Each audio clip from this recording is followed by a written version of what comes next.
Ayusin mo na ako. Hintayin ko yung pinapakuha ko sa tauhan ko si Simon. Ang sabi niya, Manila boy daw, galing probinsyano. Mag-ayusin mo na ako.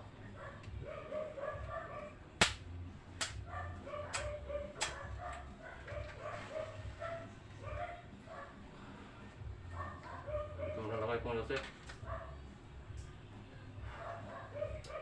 Ay maya, hintayin ko yung tauhan ko. Sabi niya, may nakita daw siya sa kulungan. Ang pangalan, Manila Boy. Nako, Manila Boy, probinsyano daw ang dating. Nako.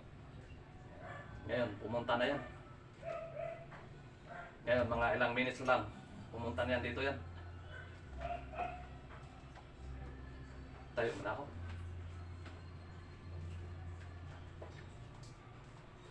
Saglit.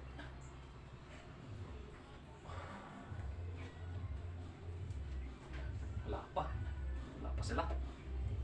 Wala pa si Simon. Upo muna ako.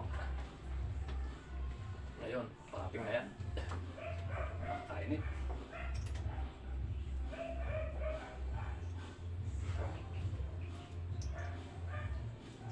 Ilang oras na?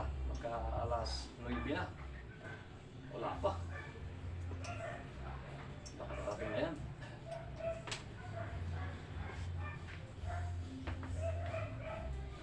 Uy, nandito na. Brad.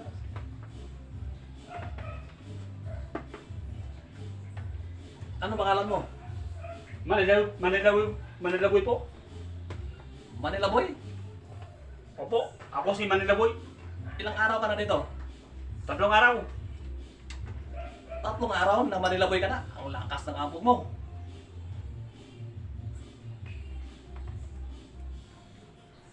Galing pa po ako ng probinsya. Kaya ako naging Manila Boy. Kasi 3 araw na po ako dito. 3 araw na Manila Boy ka na? Opo. Gonzalo, ayusin mo yung tauhan ko dito. Dinala mo. Manila Boy? 3 araw na Manila Boy na? Nako. Dali mo doon, Gonzalo, doon sa baka uminit pa yung ulo ko. Naku, Manila Boy. Yung dating niya, probinsyano. Manila Boy. Kalokohan, Manila Boy, ang dating niya, probinsyano. Manila Boy, mapatawad niya din niya ako.